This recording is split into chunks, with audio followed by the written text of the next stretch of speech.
Angko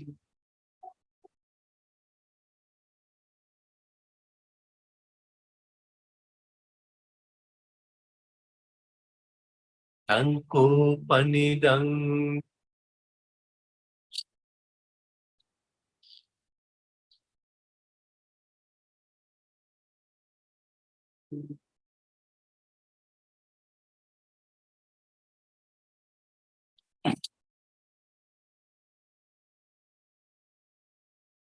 Good evening, Dharma friends. May you have the blessings of the Noble Triple Gem.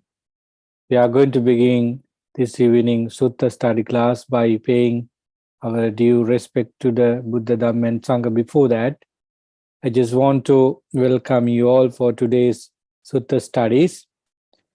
I'm joining today with this special Sutta study class from the Mississauga Buddhist Vihara. I came to this Vihara day before yesterday. Today we had a day-long meditation program with maybe around 40 devotees. I think some of those devotees who joined with us in this Sutta study class were here with us throughout the day, and they joined with the Sutta study class. So I'm joining with from the Western Buddhist Vihara in Mississauga.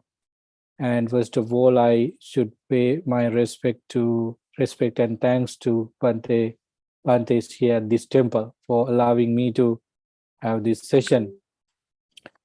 So let us begin today's Sutta studies with wholesome thought in mind, and may this effort for more than one hour would be held for us to explore the Dhamma in different ways and sustain ourselves on the Dhamma.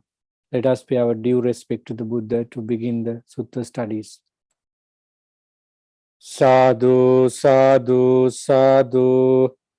Namo tassa bhagavato arahato samma sambuddhassa. Namo tassa bhagavato arahato samma sambuddhassa. Namo tassa bhagavato arahato samma sambuddhassa. Homage to the Blessed One, the Worthy One, the fully enlightened One. Homage to the Blessed One, the Worthy One, the fully enlightened One. Homage to the Blessed One, the Worthy One, the fully enlightened One. Sadhu, sadhu, sadhu. Friends, the selected sutta for today's discussion is also from Majjhima Nikaya. If you are able to read the sutta, you understand how this sutta is delivered by the Buddha, and it is from section called Salayatana Vagga from Majjhima Nikaya. In that particular discourse, the sutta is supposed to be something about six senses and related Dhamma, but in some cases we find something totally different, something slightly different from what it says. However, this sutta is recorded in that particular section, Salayatana Vagga. Sutta number is 151 of the Majjhima Nikaya. So there are only 152 suttas. This is before the last one. The Pali term is Pindapathaparisuddhi Sutta. The translation is here says the purification of alms. Pindapathaparisuddhi Sutta. It sounds like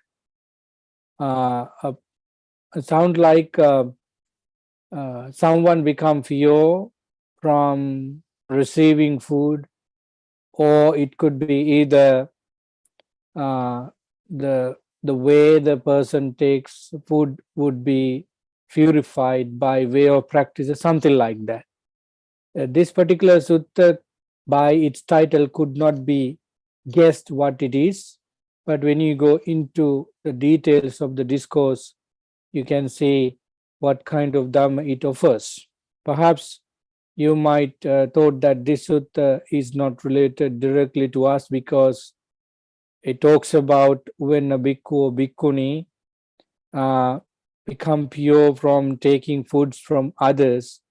The reason why this Pindapathaparisuddhi as an average topic is discussed in the Dhamma, because monks and nuns always depends on the four requisites given or offered by lay people.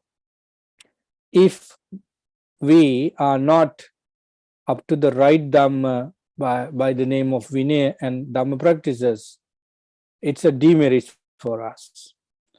In other words, if we do not practice the Vinaya rules and try our best to be monks with the Dharma, real monks with the Dharma, we are collecting a lot of demerits, because out of faith and devotions, people support us for our salvation, and we taking those material support from people and also immaterial support from people, we don't do what has to be done. That's how we collect demerits. So that there are a couple of discussion in the Tripitaka that this is the way a monk and a nun should accept the food and other requisite and maintain their mind. But we see in some instances, some monks did not do that, some bhikkhunis did not do that, therefore they could not achieve anything in the noble discipline and Dhamma. Because of these things, even the Buddha and the great disciple like Venerable Sariputta and Moggallana were talking about how they and we should consume food from people, and what kind of Dhamma and which way they should be practiced with people and without people. So I think this is a clear indication about such a sutta. As you see, this sutta is a kind of conversation between the Buddha and Venerable Sariputta. Venerable Sariputta was meditating. Let me read that part. This is right after the basic line in the introduction. This happened at Rajagaha in the bamboo grove, and then Venerable Sariputta was in meditation. It is said as this: then in the late afternoon, Sariputta came out of retreat and went to the Buddha. He respected the Buddha, and the Buddha said, Sariputta, where were you before? Your faculties are so very clear and your complexion is pure and bright. What kind of meditation are you usually practice these days? This makes a lot of speculation and stories for us. One, the Venerable Sariputta, being a full-fledged Arahant, still meditate for what? And how could Arahant's mind become pure and bright extraordinarily when they meditate, and when they do not meditate, what kind of complexion and situation they have in their mind and body? So these are some of the questions which sometimes some people asked.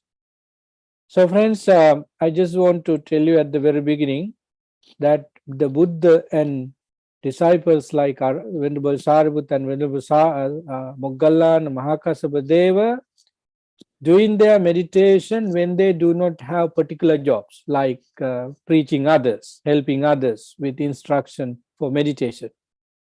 Why?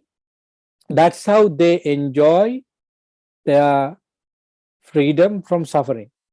It's not the enjoyment we particularly talk about, it's the Ditta Dhamma Sukha Vihara. They attain to Samadhi. The distance you could go in the spirituality is the Samadhi, and they attain to it over and over just to experience the blissfulness of Nirvana. Nirvanic mind is always away from any attachment. However, they want to enjoy it. For example, let's talk about a musician, a guitarist, or a person who play another instrument. They are up to the stand, or maybe be beyond the average skills. So what they do is always just play the instrument they love to play and enjoy that music. And if if you talk about a writer or a public speaker, he always or she always think about his particular behavior in the field, and that's how they maintain their happiness or whatever they are skillful. Likewise, arahants, when they have done their duty, they always meditate just for that purpose. So that's why Venerable Sariputta as a habit, and other arahants as habits, go and meditate.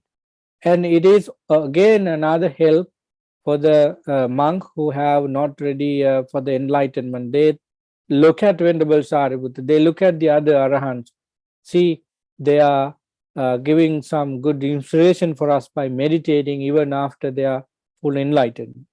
So the interesting thing is that whenever you attain to jhana, in the case of arahants, they do not have it, but other people, let's say average people, let's say people who train their mind to samadhi, their complexion becomes serene.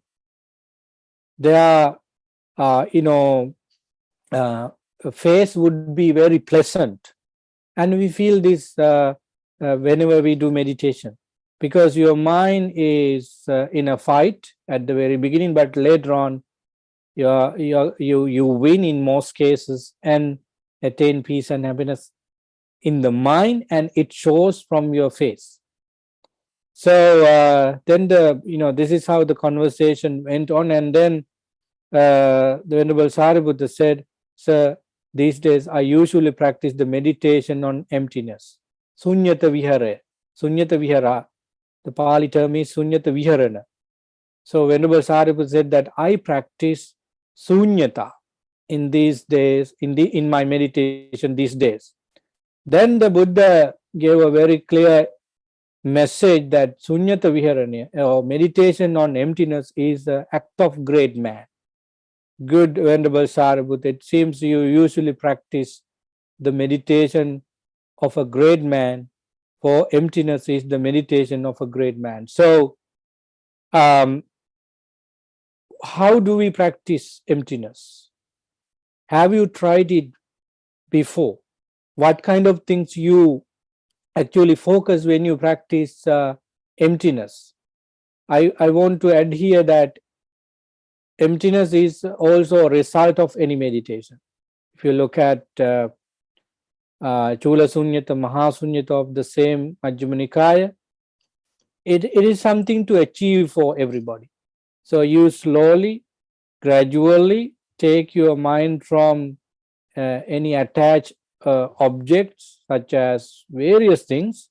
So that for that moment, up to that level, you achieve emptiness. For example, you are a busy person. You own a lot of things, and at some point you say that I go away for a week or so to experience something out of these things, and for that whole week you don't do anything except watching your mind, staying calm and peaceful. So in that week you are away from hustle bustle, busy things in your life. So you empty your mind from the duty of taking care of these particular things. So you become emptied your mind from busy nature. So that is called emptiness. And if you look at Chula Sunyata and Mahasunyata, Buddha talks about Sunyata categorically.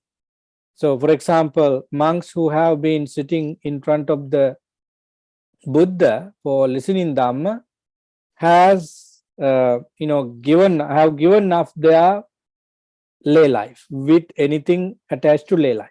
So from in regard to that, they have emptiness. They are empty from duties of household life.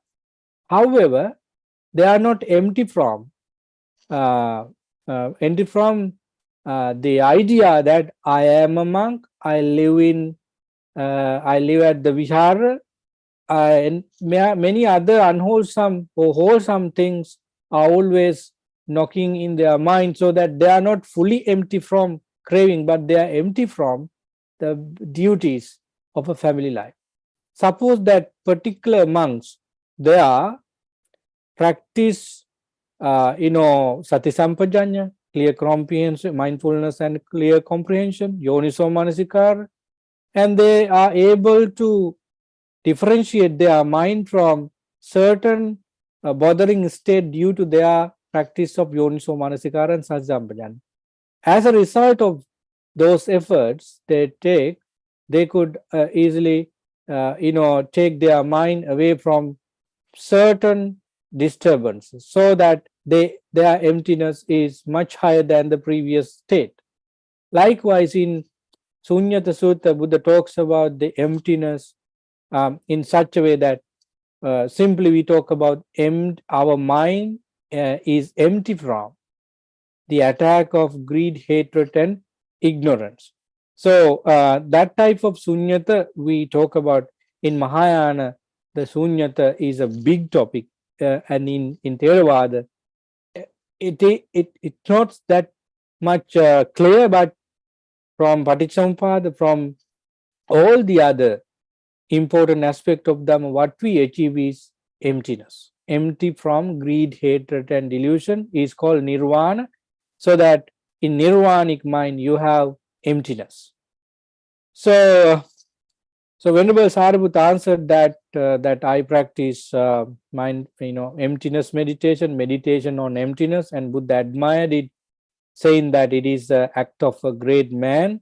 And then Buddha goes on saying how mendicants should practice emptiness in normal life, and this is how this is where you apply these Dhamma into your life. I know that you are a lay person, but your identity as a lay person does not bother you in practicing my emptiness in this way, because when monks wear robes and take food and associate different places physically, you can wear your clothes and find the emptiness over there. And when you take your food, you can reflect and find emptiness. And whatever you do, you could find emptiness by paying right attention over any action you do.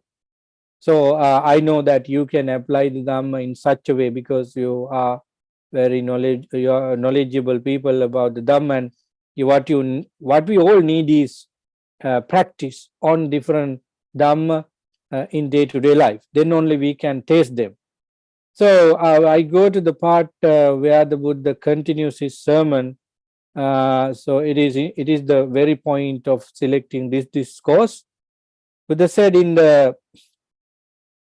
after the introduction, a mendicant, a bhikkhu might wish, may I usually practice the meditation on emptiness, so they should reflect, along the path that I went for alms, or in the place I wandered for alms, or along the path I returned from alms, was there any desire, greed, hatred, or delusion, or repulsion in my heart for sight known by the eyes? I think the way the Buddha explained is clear and the translation is clear. This is about reflection on how you went on Pindapatha, how you search for food. So if we relate it to a monk, the monk should sit and think about how he went on Pindapatha, how he went to the village for Pindapatha. There, when you reflect and find out that there are moments your mind went onto greed, hatred, ignorance, and so forth.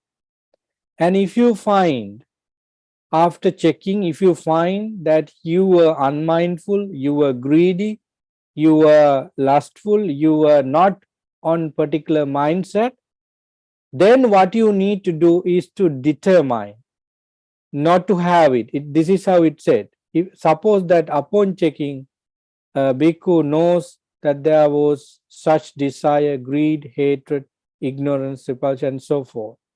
And if you find that you had it, you make an effort to give up those unskillful thoughts. Because suppose you sit after 1 hour of your Pindapatha and now you reflect about the fast. If the thought you created there with greed, hatred, and ignorance was so powerful, you might be still thinking about that moment.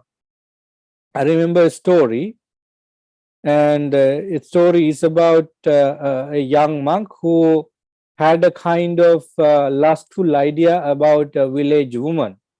This monk went on Pindapatha with the teacher, and he came across a beautiful girl whom he thought about before he became a monk.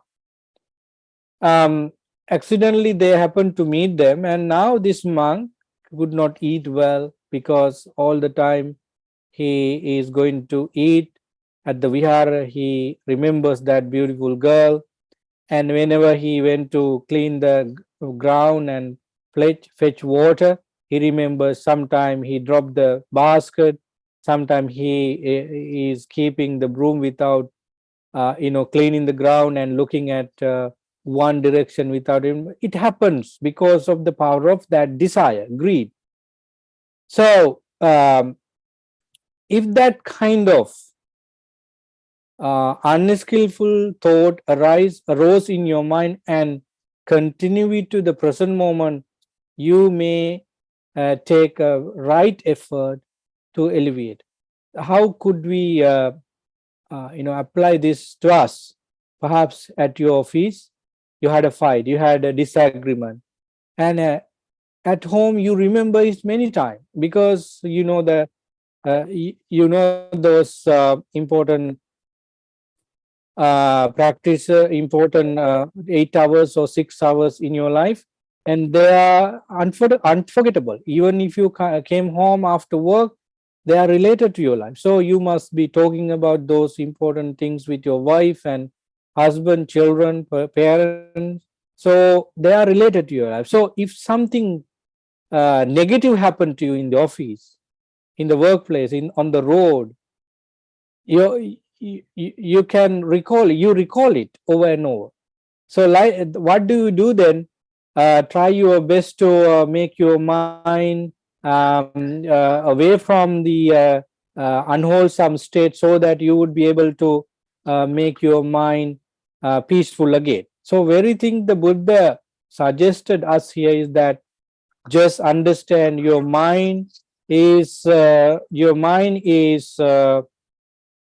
the such dhamma, and so that they are going to enjoy the moment. The very dhamma the Buddha talks about here, rising of pamojja, rising of piti, tranquility, passaddhi, and sukha, happiness.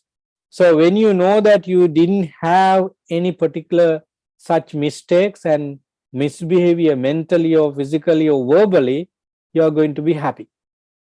So I have this experience in some occasions. In order to share with you related Dhamma, I'm saying this. When you go on a trip, you remember how you help people with the meditation, with the Dhamma talks and other things. So you are going to be happy by reflecting those things. So that suppose you go to your village or Sri Lanka or elsewhere, so you help people with whatever you have, and when you reflect, when you recall these incidents, you become happy, and that brings you joy, that brings you niramisa sukha. So that is one way of reflecting Dhamma. And the other way is when you heard, with regard to first paragraph of the sutta, Buddha talks about seeing things.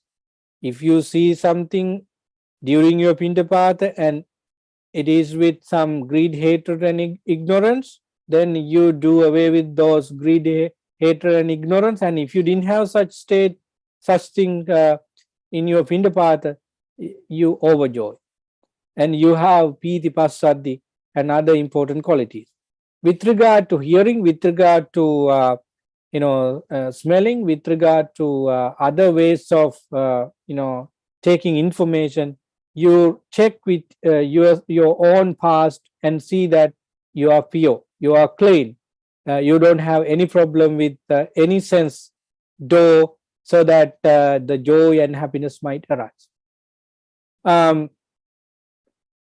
That is one way of cleansing your mind, and particularly for monks, that is the way we become purified, or we become qualified for eating food offered by devoted people. So if we have unwholesome thought in mind, because of seeing, hearing, tasting, smelling, and touching with something lustful, something greedy, something unwholesome, we are not fully qualified for eating food from people. I remember in one occasion, a group of a minimum number of monks, I think 2 or 3, they went on Pindapatha, and one lady who offered Pindapatha for them was very poor. She didn't even have a place to live peacefully, like a hut-like house with nothing except some food items. This lady offered the food items she had with so much devotion, and these 3 monks, as I remember, 3 or 4 monks came to the kuti and discussed that this mother offered us the food with out of so much respect. Her Shraddha was so high, so that she offered this food for us, and if we eat the food without reaching to the peak of the spirituality, enlightenment, we are not doing the right thing for this lady. So keep the food away from, and meditated until we attain arahantship, and whenever we attain arahantship, we take the food. So these monks put the ball in the proper places, and meditated there, and they were able to attain arahantship in a short period of time, and then only they consume the food this lady offered. As a result, this lady who offered food and other items got results from her very powerful dana, and the message went to the king and the ministers, and they offered her a lot of material things to survive. This is out of the meritorious powers and skillfulness she developed within, and this appreciation came to her. So friends, that is a story to tell how monks should think about the welfare of devotees, especially those who offer us for requisite. So it is a clear indication for monks, and then it goes on to various other Dhamma teaching here. I just want to jump from that para to the one the Buddha talks about sensual stimulation.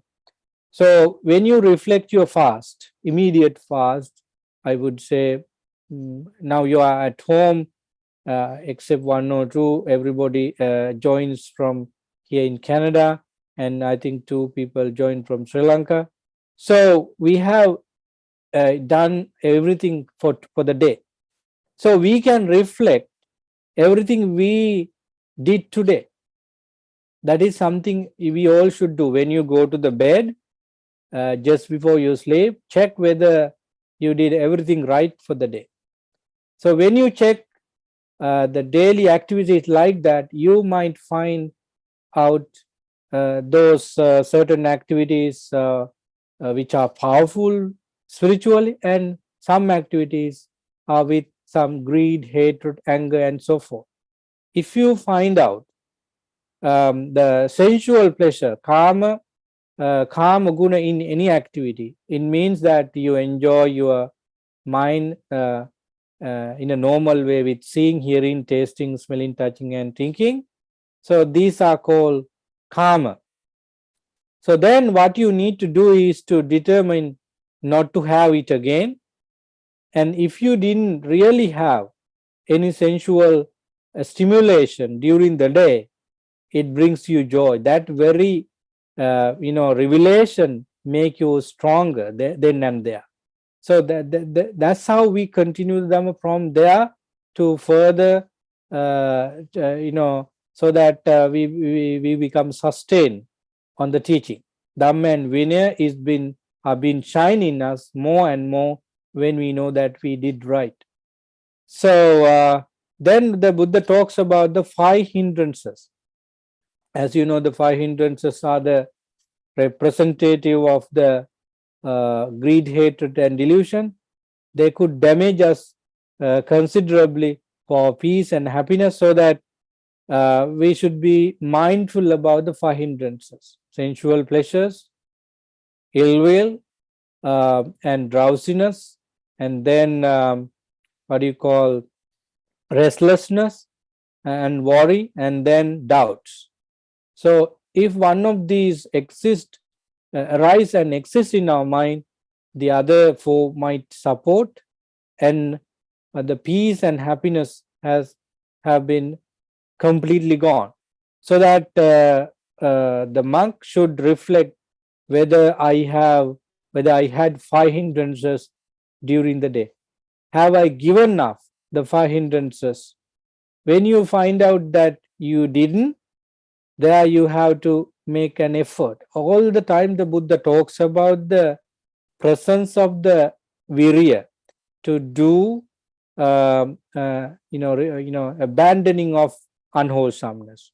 We know from the Mahachattarithika Sutta in Majjhima Nikaya that nobody can apply one spiritual aspect alone. If you practice mindfulness, there should be Sammaditya and Samma Vayam also. If you practice Samma Vayam, it is with the other 2, Sammaditya and Samma Sati. So these 3 factors of the Noble Eightfold Path, according to Mahachattarithika Sutta, works together. So when you are going to take the right effort into application, it means you are wise, right understanding has come to help, and with mindfulness. So that should be understood, that should be kept in mind always.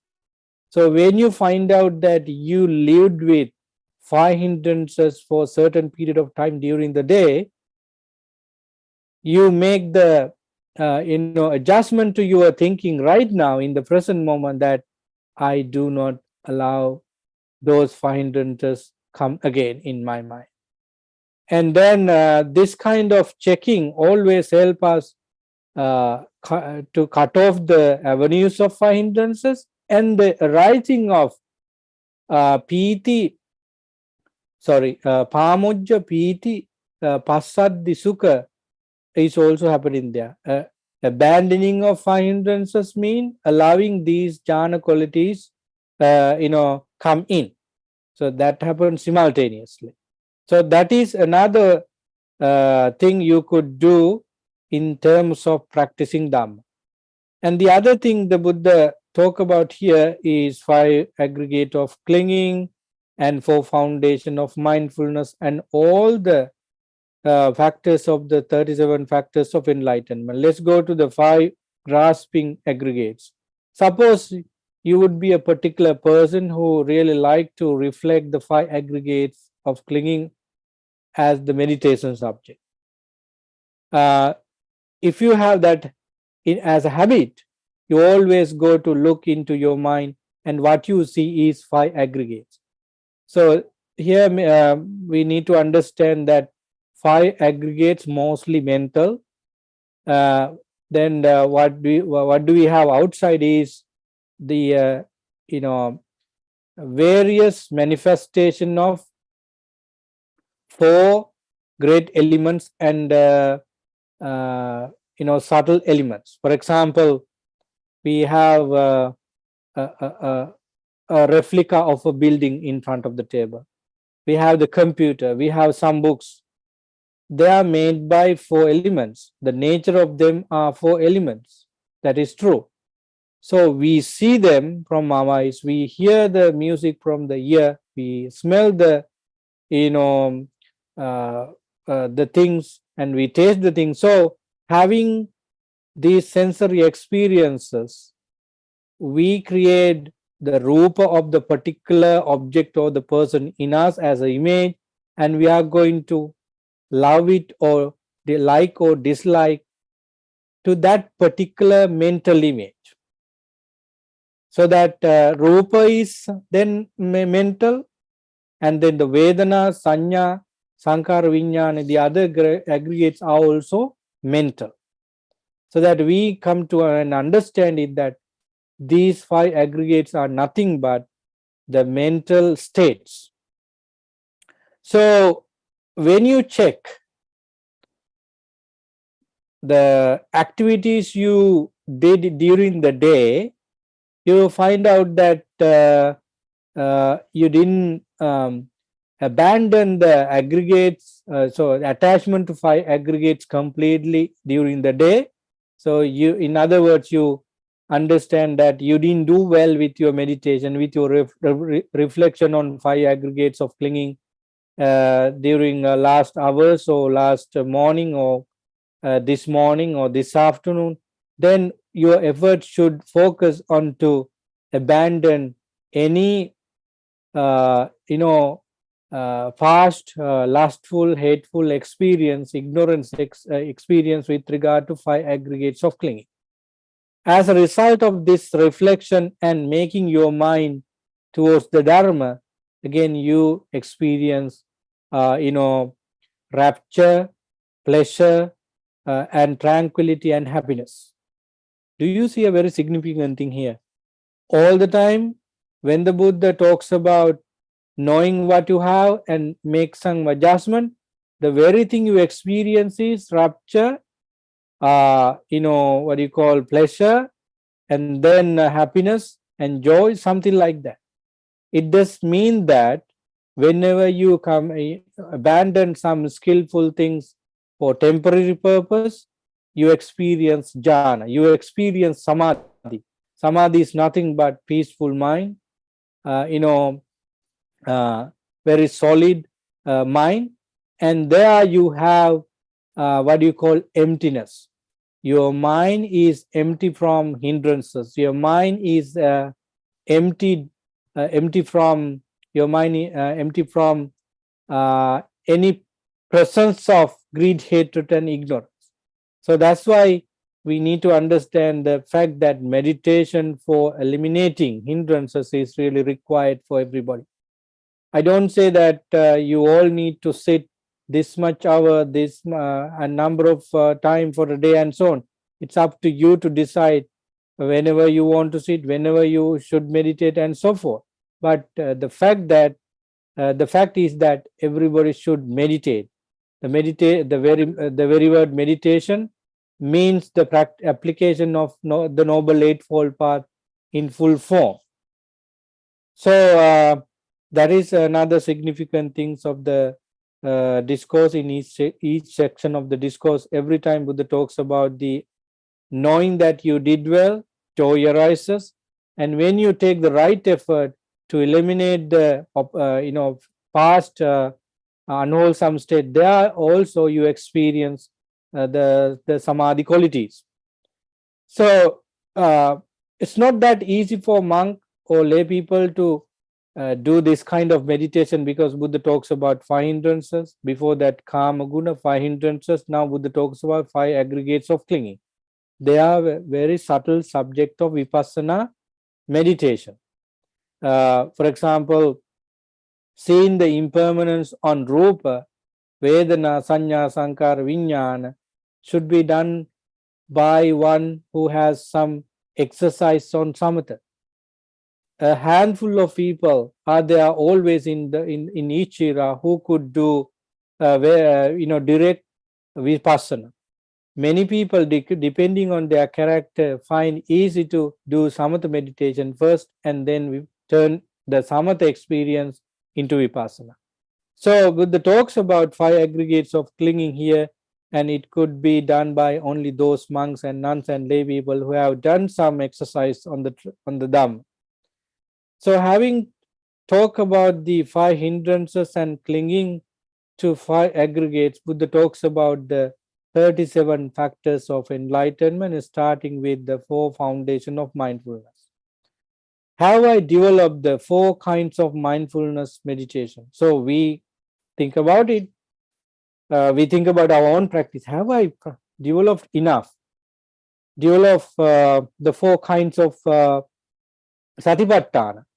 With that question, you start thinking about your practice, and you find out that they are not developed too much. Actually, this is a very nice reflection, because only you are there to know what kind of practice you already do. You already done. Nobody else can do that. Even with the teacher one-to-one, you have to explain what you have been doing and which way you have been focusing and so on. Then only the teacher can advise us. This means that you know how strong you are on Kayanupassana, Vedananupassana, Chittanupassana, and Dhammanupassana. If you have developed those mindfulness and samadhi, right understanding, and virya on satipatthana, you are going to know it especially when you have situation.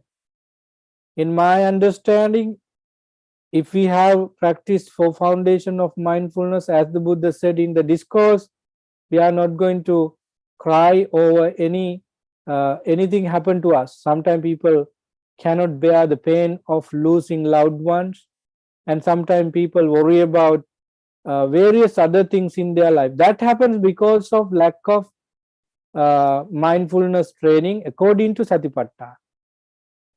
You may argue that Bhante, even Sotapanna might cry over losing a close one, and how could you talk about such people who practice only Satipatthana stay like that? Friends, I'm not telling that everybody can do it, but most people who practice Satipatthana, exactly it should be, we can see a significant change of their behavior, especially on difficult situations. So practicing 4 foundation of mindfulness is important, because it is the doorway to nirvana. It is the direct path to nirvana.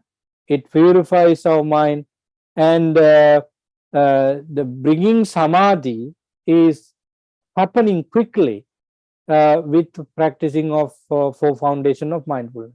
When you practice mindfulness on body, it's very clear that your mind is going to be serene and calm, because that harsh direct practice in observation on body makes you calm down.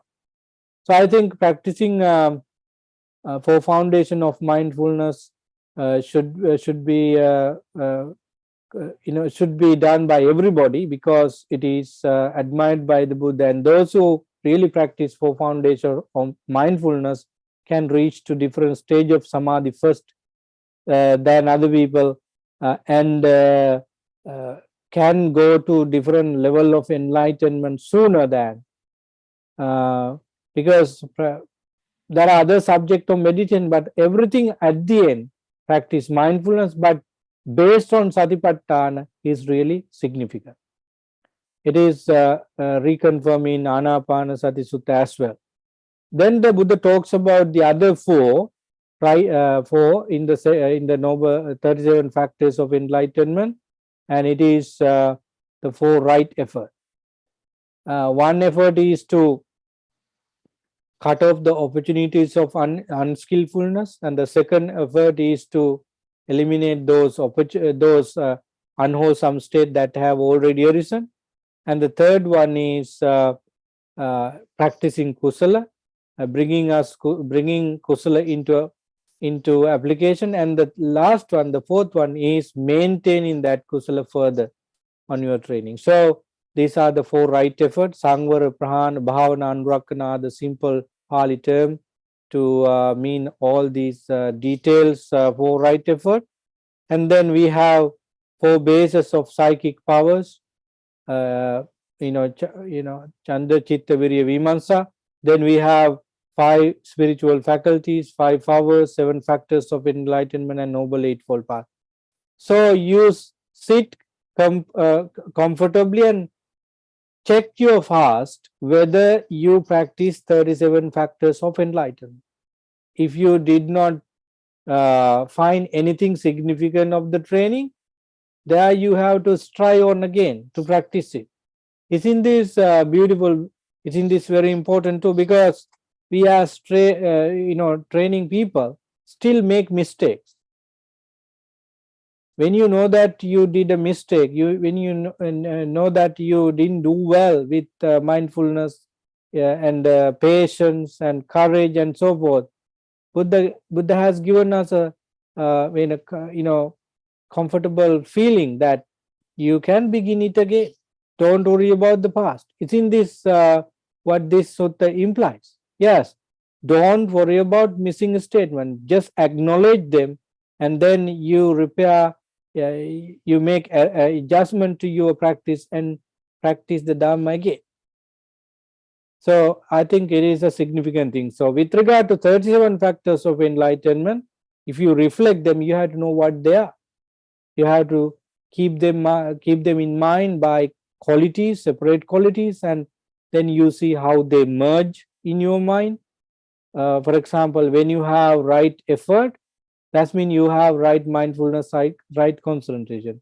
As a result, with the same feeling, you will feel mind is away from busy nature, which means your mind is attaining type of samadhi. So do you see that these qualities can work as individual qualities, but when it is in the practical world, they are coming together.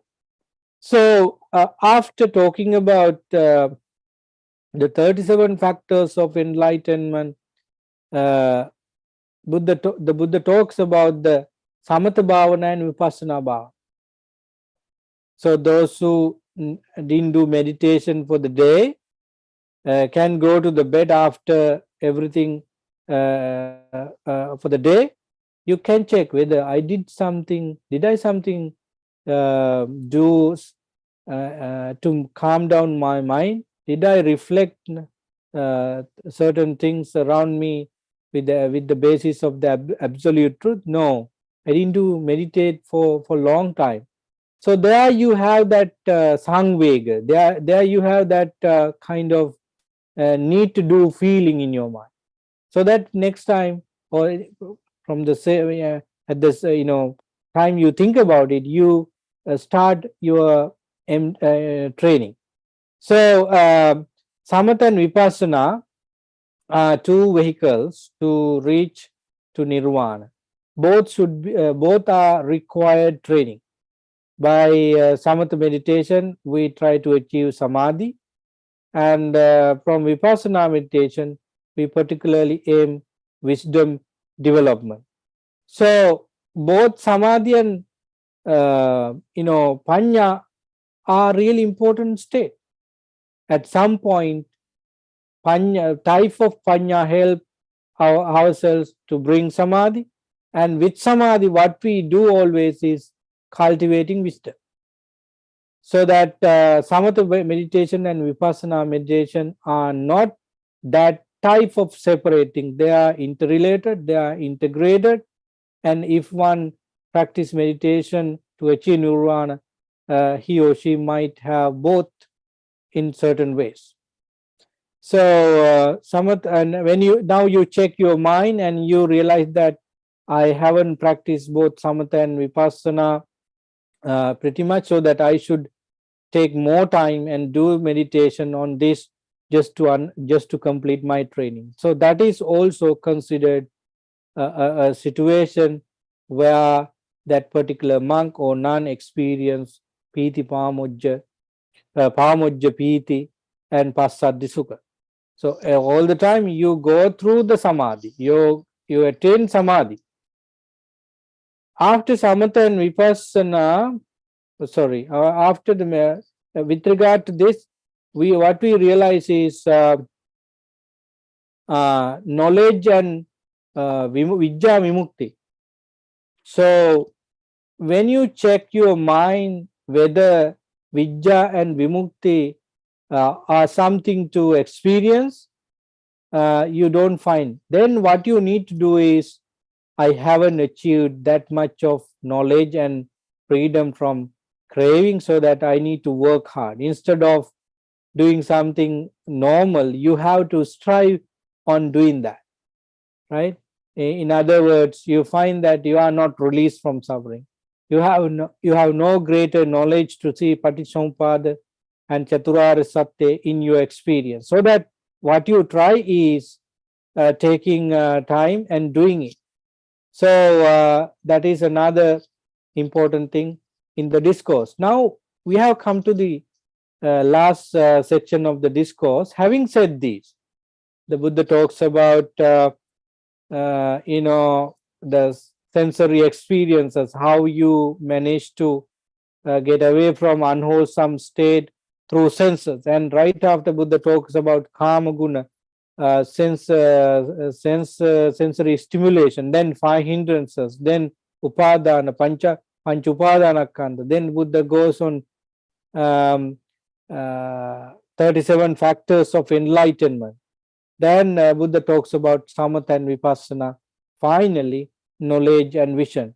So having this check, this investigation into your physical and mental behavior, what you do is you purify your mind, and you are not indebted to anybody just because you receive food and other requisites, but you have given a kind of justice to yourself and Dhamma, because you practice this Dhamma. It is said in the end, whether in the past, future, or present, all those who purify their alms food do so by continually checking in this way.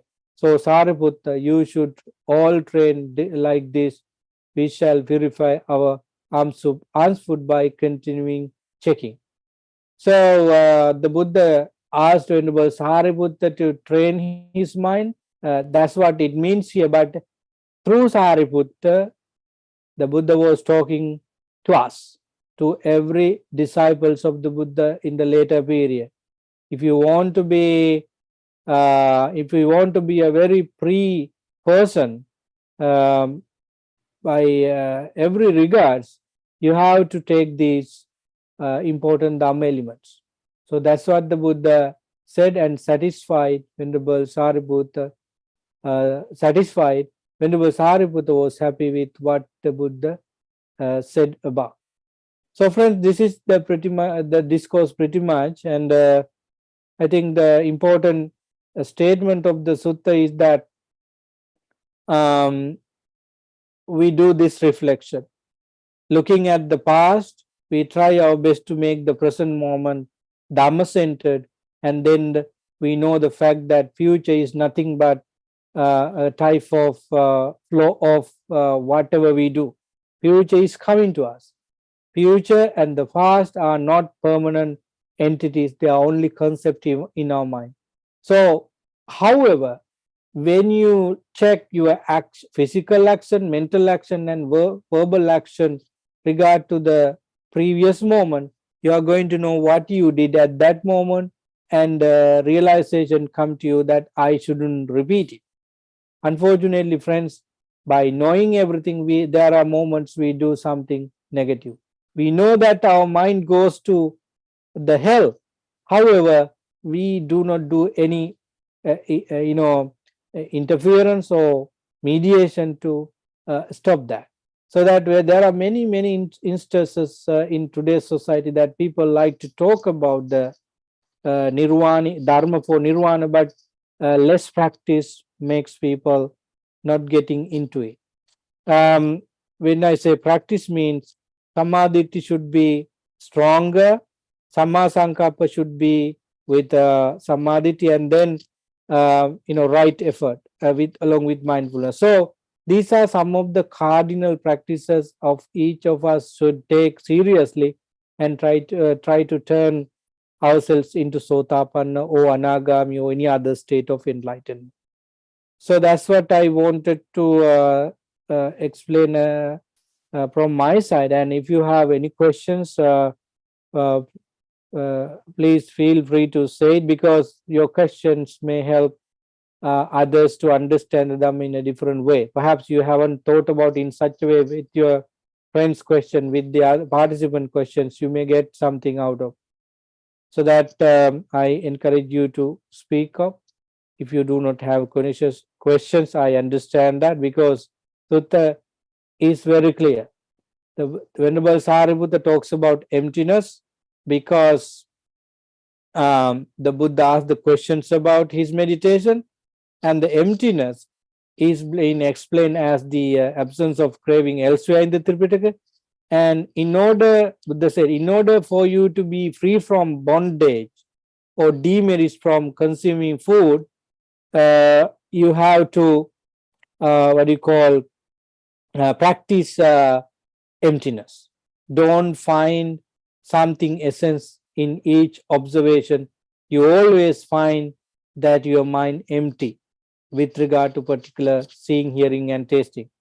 So then you see all the gradual teaching when you have kama guna, what you mean sensory stimulation. So you see them when you walk outside. You happen to meet somebody whom you never met, and you have now beautiful ideas about that particular person. So like that, you have those reflection with emptiness, to get emptiness, and do it over and over again. I think just understanding the word shunyata brings you joy and happiness. So that's all from my end. And if you have anything to add or anything to explain further, please take your time.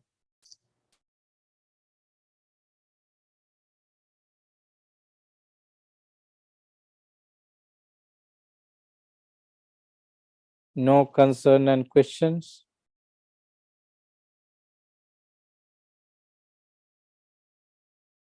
So Sunyata, when you take it as a meditation subject, what you need to do from the very beginning is to see things as empty box, empty containers. For example, you go to your kitchen and you see cupboards on countertop, various other things that you usually use. So you see the kitchen, whole kitchen and everything. From mundane point of view, you saw a kitchen with all the items. There your mind is not empty, because your mind is talking about something mundane. It's with likeness and dislikeness and so forth. But if you turn your point of view or perspective like this, that these chairs, fridge, food and other things are only Pataviyapo Tejo Vayu, solidity, cohesion, heat and air, or aggregates, or only a function of Salayatana, there you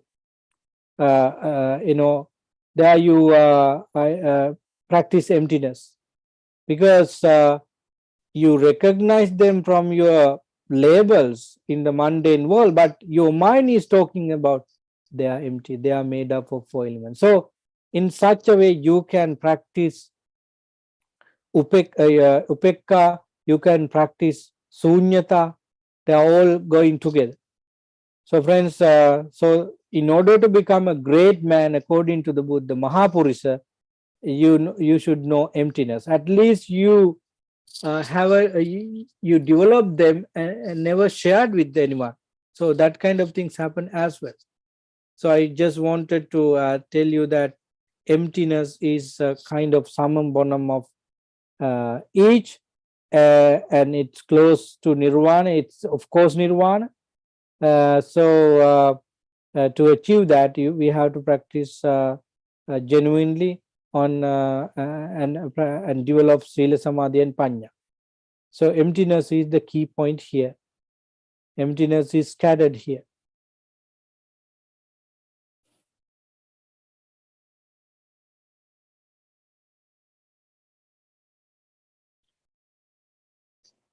Okay, so how many people joined today? It's 8. So if you don't have any questions, I would end today's session, because from the morning to the end of the discourse around 4:30, I would in that program, and right after that program I participated in another program, and now this one. I really like discussing Dhamma with you, because no matter how I said, you can fix it and understand. Suppose I said something wrong, I believe the fact that you have understanding the right Dhamma on what I said. So that I'm very comfortable in having this kind of program with you. I really appreciate your support, and I don't want to cancel this particular program and morning meditation program, uh, because I'm not going to conduct this Sutta study class and meditation for several weeks, because I go to Sri Lanka on 20. I start going 24th, but I will be in Sri Lanka in the morning of 26th. So I promised my friends last time that I do online program, some program during my visit to Sri Lanka and Malaysia, but I was not able to do that because of the time difference and the things people expect from me. So that I was in great trouble. I didn't do my words. This time I never promise, because I go to Sri Lanka for with several things, including Indian trips. So I may be able to hold the Sutta discussion for 2 more weeks. I'm checking my calendar. So today is no one more week. Today is February 11th, and the last Sutta study class for this time period would be on 18, and after 18 I would come to you with the Sutta study class maybe April 15. So because I returned to Canada on April 7th, which is Friday, and I don't think I could do the Sutta studies on 8, right after the arrival. So my initial impression is that we have only one week of Sutta studies, and then we come to Sutta studies after Sinhala New Year events. That is on April 15.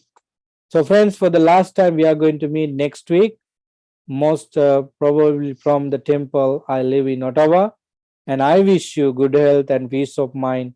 And whatever Dhamma you are interested, take them uh, with whole mind and practice it. Keep the energy of your practice throughout the day to use in your words, action, and thinking, so that you are practicing emptiness and you are a great human, great man according to the Buddha. And one day you will complete your training with enlightenment. With that thought in mind, I'm going to in today's Sutta studies. May you all be well, happy, and peaceful. Sadhu, sadhu, sadhu.